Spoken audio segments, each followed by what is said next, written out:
కథాభిమానులందరికీ నమస్కారం అండి. నేను డాక్టర్ శ్రీమతి కొఠారి వాణి చలపతిరావుని. ఈ ఆదివారం రోజు మీకోసం ప్రత్యేకంగా నిశ్శబ్ద జీవితాలు అన్న ఒక ఆలోచనాత్మకమైన వ్యంగ్య ధోరణిలో నేను రచించిన ఈ కథను మీకు వినిపించబోతున్నాను. నిజానికి మీకు ఈరోజు ఈ కథను నేను వినిపించగలనని ఏమాత్రం అనుకోలేదండి. ఎందుకంటే నిన్న శనివారం పొద్దుటిదాకా నా చేతిలో ఏ కొత్త కథ లేదు. పాతవన్నీ ఆల్రెడీ చదివేసినవే. రేపు ఏం వినిపించాలా అని ఆలోచించి అప్పటికప్పుడు ఈ కథ రాసి సాయంత్రానికి రికార్డ్ చేసి ఈరోజు ఉదయం 6 గంటలకు షెడ్యూల్ చేయటం జరిగింది. ఇలా ఇది నాకు మొదటి అనుభవం కనుక మీకు షేర్ చేస్తున్నాను అని తెలియజేస్తూ ఇంకా కథలోకి ప్రవేశిస్తాను.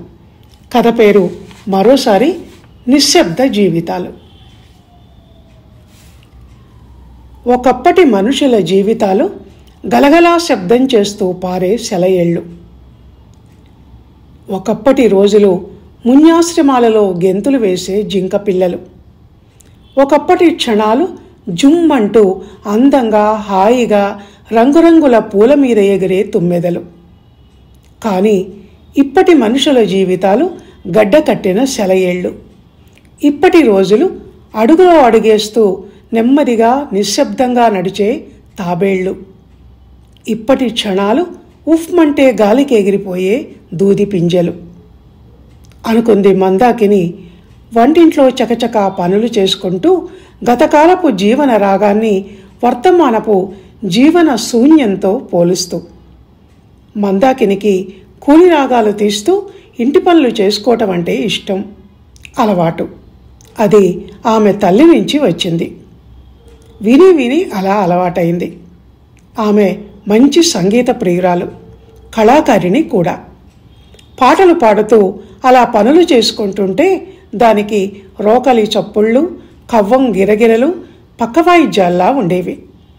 పొయ్యి మీద గిన్నెలో కుతకుత ఉడుకుతున్న అన్నం చేసే చిరు శబ్దాన్ని వంటింటి గుమ్మం దగ్గర నిల్చున్న ఆమె తండ్రి వింటూ, భలేగుందోయ్ నీ వంటింటి సంగీతం, పొద్దున్నే నువ్వు పెట్టిన పాట కచేరీ వినసొంపుగా ఉంది అనేవారు ఆమె తల్లితో. మందాకిని ఆలోచనలు ప్రెస్టీజీ ప్రెషర్ కుక్కర్ కూత వినిపించటంతో ధ్యానం నుంచి చెదిరాయి. స్టవ్ మంటను సిమ్ చేసి మిక్సీలో వేయించి పెట్టుకున్న పచ్చిమిరపకాయలు టమాటాలు వేసింది. వాటి మీద ఇంత ఉప్పు పసుపు వేసి మిక్సీ పడదామనుకుంటుండగా కుక్కర్ మరో విజిల్ వేసింది. ఆ తర్వాత దాని వెంటనే మరో విజిల్. దాంతో ఆమె భర్త సుదర్శన్ బెడ్రూమ్లో నుంచి, మందాకిని పొద్దున్నే ఏంటా గోల, సండే కూడా పడుకోనివ్వవా, బంజెయ్ అని గావు కేక పెట్టాడు. అది విని మందాకిని మనసులో, పడుకోవటమా, దీన్ని నిద్ర అంటారా, మత్తు అనో మొద్దు నిద్ర అనో బండ నిద్ర అనో అనాలి గాని నిద్ర అంటే అది హాయిగా ఉండేది, సుఖంగా ఉండేది, చూసే కనులకు అందంగా కనిపించేది. కలువరేకుల్లాంటి కన్నులు మూసి కమ్మని కలలు కంటూ పోయే ఆడవాళ్ల నిద్రను ఆ రోజుల్లో కవులు ఎంత అందంగా వర్ణించేవాళ్ళు. సడి చేయకే గాలి సడి చేయబోకే అంటూ గాలి సవ్వడికి కూడా నిద్ర చెదిరి మెలకువ వస్తుంది అన్నది ఎంత అందమైన భావం. అది నిద్ర అంటే, అది నిద్ర అందం ఆనందం అంటే. రాత్రి 11 దాకా మందు కొడుతూ నాన్ వెజ్ లాగిస్తూ కూర్చుని 12 గంటలకు పక్క మీదికి వెళ్ళి, ఆదివారం అయితే మళ్ళీ మర్నాడు మధ్యాహ్నం 12 దాకా, వర్కింగ్ డే అయితే బారెడు పొద్దెక్కి 10 అయ్యేదాకా పడుకొని పక్కంతా పొర్లి పొర్లి చల్లా చెదరు చేసేసి మర్నాడు అతి నిద్ర మూలంగా ఉబ్బిన ముఖంతో వాచి పత్తికాయల్లా అయిన కళ్ళతో రాత్రి తాగిన మందు తాలూకు మత్తు కంపు దుర్వాసన వేస్తుంటే లేవటం, అదా నిద్రంటే. అందుకే ఒక కవి అన్నారు, జీవితమున సగభాగం నిద్దురకే సరిపోవు అని. హాఫ్ ఆఫ్ ది లైఫ్ మొద్దు నిద్రలోనే గడిచిపోతే ఇక జీవితాన్ని ఆస్వాదించేదెప్పుడు, ఆనందించేదెప్పుడు? అద్భుతాలను నిజం చేస్తూ అచీవ్మెంట్స్గా సాధించేది ఎప్పుడు అనుకుంది మందాకిని. నిరాశ, నిస్పృహలు, నిట్టూర్పులై మనసు ఆలోచనలను అలా వ్యక్తపరచక. ఒకప్పుడు వంటింటి శబ్దాలు తన తండ్రికి సంగీతంలా వినిపిస్తే ఈయనకు గోలగా వినిపిస్తున్నాయి అనిపించగానే మిక్సీ జార్ని మిక్సీ మీద పెట్టి కూడా ఆన్ చేయకుండా అలా వదిలేసింది. రాక్షసారావం లాంటి మరో కేక బెడ్రూమ్లో నుంచి ఎక్కడ వస్తుందోనన్న భయంతో. ఇక పిల్లల నిద్ర అయితే పిడుగులు పడ్డా చెక్కు చెదరని మరింత మొద్దు నిద్ర గనక వాళ్ల చెవులకు ఏ చప్పుళ్ళు వినపడవు గనక సరిపోయింది. లేకుంటే వాళ్ళు పిల్ల రాక్షసుల్లా మమ్మీ సౌండ్ చేయకు అంటూ అరిచేవాళ్ళేమో. తను చిన్నపిల్లగా ఉన్నప్పుడు అమ్మ, నాన్న, తను, తమ్ముడు, చెల్లెలు అంతా 6 పక్కల మీద నుంచి లేచేవాళ్ళం కనుక అమ్మ కోని రాగాలు చెవులకు మధురంగా వినిపించేవి. ఇది నిశ్శబ్ద యుగం కనుక శ్రావ్యమైన అని ప్రశంసలు పొందిన తన స్వరం ఏనాడో మూగబోయింది. తనకిష్టమైన పాటలను బలవంతాన గొంతులోనే అణిచేయవలసి వచ్చింది. అందమైన శ్రావ్యమైన ధ్వనులు సైతం చెవిటి వాళ్ల ముందు శంఖారావంలా ఇప్పుడు నిష్ప్రయోజనమవుతున్నాయి గనుక నోరు మూసుకుని ఉండక తప్పటం లేదు. తను నోరు మూసుకున్నానని ప్రకృతి నోరు మూసుకుంటుందా? దాని ధర్మాన్ని అది స్వేచ్ఛగా హాయిగా నెరవేర్చకుండా ఉంటుందా అని అనిపించినా అది క్షణకాలమే మందాకిని మనసులో నిలవగలిగింది. ఎందుకంటే ప్రకృతిని సైతం గొంతు నులిమి చంపే పనిలో భాగంగా చెట్టును కొట్టి పిట్టను దాని మీద నుంచి వెళ్ళగొట్టే మనిషికి ఈ రోజుల్లో మనిషితత్వం ఎక్కడని? 1000 మందిలో ఎవరో నాలాంటి వాళ్ళు ఒకళ్ళో ఇద్దరో ఇంకా మాట, పాట, శబ్దం, సందడి అనుకుంటూ ఉన్నంత మాత్రాన లాభమేంటి? ఊరంతా ఒకదారి అయినప్పుడు తనలాంటి ఉలిపి కట్టని ఎవరు పట్టించుకుంటారు? పట్టించుకోకపోగా దీని పిచ్చి దీనికి ఆనందం అన్నట్టు పిచ్చిదాన్ని చేసి హేళన చేస్తారు, నవ్వుతారు అనుకుంది మందాకిని అదోలా మందహాసం చేస్తూ. నిశ్శబ్దం నీకు నాకు మధ్య అన్నది ఇప్పుడు ఆధునిక జీవన సూత్రం. ఈ మోడర్న్ యుగంలో అందుకే మనుషుల లైఫ్ స్టైల్ పూర్తిగా మారిపోయింది. మాట వెగటయింది, పాట పాతపడిపోయింది అని ప్రతిరోజు అనుకుంటుంది మందాకిని. రోజు ప్రారంభమైనప్పటి నుంచి కనిపించే తన ఇంటి వాతావరణాన్ని చూస్తూ వర్క్ ఫ్రమ్ హోమ్ చేసే మొగుడు గారు ఏమండి అంటూ దగ్గరికి వెళ్తే హుష్ హుష్ అంటూ మాట్లాడొద్దు, బయటికెళ్ళు అన్నట్టు కసురుకుంటారు. మునివేళ్లతో వెళ్ళు వెళ్ళు అన్నట్టు సైగ చేస్తారు.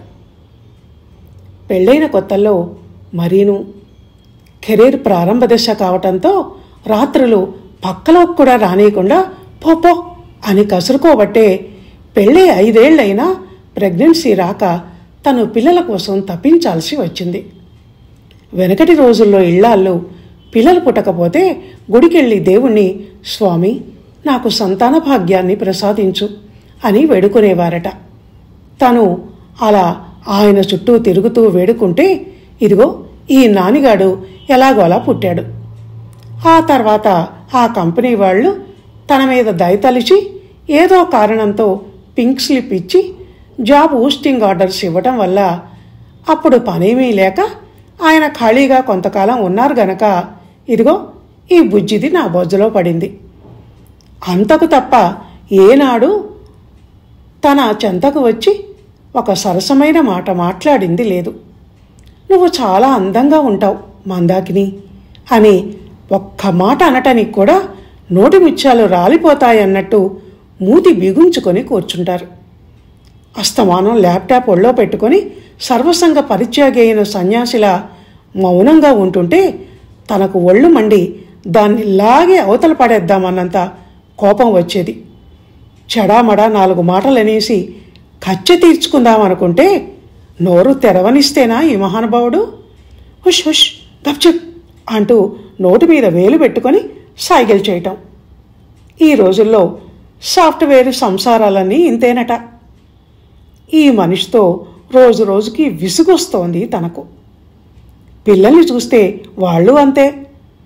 అస్తమానం తలలు వంచుకొని మమ్మీదో డాడీదో ఫోన్ కొట్టేసి అందులో వీడియో గేమ్స్ ఆడటం, లేకుంటే ఇన్స్టాగ్రామ్లో డ్యాన్సులు, ఎగురుళ్ళు, గెంతులు చూడటం. ఎంతగా ఇన్వాల్వ్ అయిపోతారంటే అందులో వాళ్ళ చుట్టూ ఉన్న ఇంటి వాతావరణం, పేరెంట్సు ఇవేవీ కనిపించనంతగా అనుకుంది మందాకిని. ఇదేం లోకమో అర్థం కాని వర్తమాన వింత ప్రపంచాన్ని విభ్రాంతితో తలపోస్తూ అనుకుంటుంది. బుజ్జి, ఫోన్ బంద్ పెట్టు. నాని, అక్కడి నుంచి లేస్తావా లేదా? అలా గంటలు గంటలు కూర్చుని చోటే కూర్చొని ఫుట్బాల్లా తయారవుతున్నావురా అని అరుస్తూ ఇద్దరి చేతుల్లో నుంచి ఫోన్లు గుంజుకోబోతే ఏదో కొంపలొటుకపోతున్నట్టు వేలుడు లేని ఆ బుజ్జి సత్రకాయి హుష్ హుష్ అంటూ మూతి మీద వేలెట్టుకొని తనకు చెప్పబోతుంది. మూతి మీద ఆ సమయంలో ఒక్కటయ్యబోయింది మందాకిని. ఇంకోసారి హుష్ హుష్ అన్నావంటే తంత. ప్రతొక్కళ్ళు నిశ్శబ్దం నిశ్శబ్దం అంటూ నన్ను హెచ్చరించేవాళ్లే. అమ్మ దగ్గర కూర్చొని 4 మాటలు ప్రేమగా మాట్లాడదామని లేదు, కానీ మేము చిన్నప్పుడు మా అమ్మ మెడ చుట్టూ చేతులు వేసి గారాబాలు పోతూ ఎన్ని కబుర్లు చెప్పేవాళ్ళమని. పిన్నుల గురించి, బాబాయిల గురించి, బామ్మ తాతయ్యల గురించి, అత్తయ్యల గురించి అమ్మ ఎన్నో ముచ్చట్లు చెప్తుంటే అవునా అలా జరిగిందా అంటూ వినేవాళ్ళం. ఆమె వైనవైనంగా చెప్పే కథలను ఊకొడుతూ వింటేవాళ్ళం. పెద్ద గొంతుతో పాటలు పాడుతుంటే విని నేర్చుకునేవాళ్ళం. ఆమెతో గొంతు కలిపి పాడేవాళ్ళం. అమ్మ గొంతు ఒక్కరోజు వినపడకపోయినా ఇరుగింటి పొరుగింటి వాళ్ళు సైతం, ఏంటి రాధమ్మగారు, ఈరోజు పొద్దునే మీ మీళ్ళు కొలుపులు వినిపించలేదు అని అడిగేవాళ్ళు అని మందాకిని చెప్తుంటే పిల్లలు అదేదో అర్థం కాని గొట్టుపాఠం విన్నట్టు ముఖాలు పెట్టారు. దాంతో మనసంతా ఉదాసీనంగా మారిపోయింది మందాకినికి. ఆ తర్వాత తనలో తనే ఆలోచించుకోవటం మొదలుపెట్టింది. వచ్చేపోయే చుట్టాలతో ఎప్పుడూ ఏదో పేరంటం, వేడుకలతో అమ్మ వాళ్ళ ఇల్లు ఎప్పుడూ కళకళలాడుతూ ఉండేది. 4 కలిశారంటే అంతా కలిసి బృందగానం ఆలపిస్తున్నట్టు ఇల్లు బృందావనంలా సందడిగా మారిపోయేది. ఎవరన్నా కాస్త తక్కువ మాట్లాడేవాళ్ళుంటే, మాట్లాడవేమే, అలా ముంగిలా కూర్చుంటావు, మాటలు రాందాన్లా, దేవుడు మనకు నోరిచ్చింది ఎందుకు అంటూ వాళ్లను కూడా మాట్లాడించేవాళ్ళు అని అనుకుంటుంటే మందాకిని మనసుకి హాయిగా అనిపించింది. ఆ తర్వాత తను పెద్ద చదువు కోసమని సిటీకి షిఫ్ట్ అయ్యాక కాలేజీకి వెళ్తుంటే రోజు బస్సులో కనిపించిన ఆనాటి దృశ్యం గుర్తుకు వచ్చింది. గవర్నమెంట్ గర్ల్స్ కాలేజీకి తన పుస్తకాలు చేతిలో పట్టుకొని బస్సు ఎక్కి వెళుతుంటే ఒక స్టాప్ దగ్గర చెవిటి మూగా విద్యార్థుల కాలేజీ కనిపించేది. చాలామంది పిల్లలు అక్కడికి రావటానికి, అక్కడి నుంచి ఇళ్లకు వెళ్ళటానికి తనెక్కిన బస్సులోనే ఎక్కేవాళ్ళు. చెవులు వినపడకపోయినా, మాటలు రాకపోయినా వాళ్ళు మూతి దగ్గర చెయ్యి పెట్టుకొని చేతి 5 వేళ్లను కదిలిస్తూ ఒకరితో ఒకరు సైగలు చేసుకుంటూ ఎంత బాగా మాట్లాడుకునేవారో. ఏదో జోక్స్ వేసుకున్నట్టు నవ్వేవాళ్ళు. హుషారుగా ఉన్నట్టు హావభావ ప్రదర్శన చేసేవాళ్ళు. ఎంతో యాక్టివ్గా, హ్యాపీగా ఉన్నట్టు కనిపించేవారు. మాట, పలుకు, వినికిడి శక్తి లేకపోయినా వీళ్ళెంత చక్కగా మాట్లాడుకుంటున్నారు. వాళ్ళలోని లోపాన్ని వాళ్లే గుర్తించనంతగా, అధిగమించినట్టుగా ఎంత ఆనందంగా ఉన్నారు అని తను అనుకోవటం గుర్తుకు వచ్చింది మందాకినికి.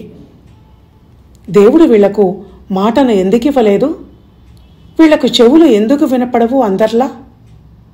పాపం కదా అనుకొని తను జాలిపడటం కూడా గుర్తుకొచ్చింది.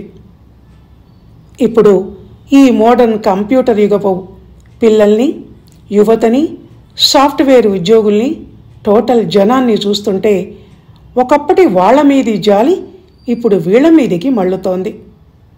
వాళ్లే హ్యాపీగా ఉన్నారు వీళ్లకన్నా.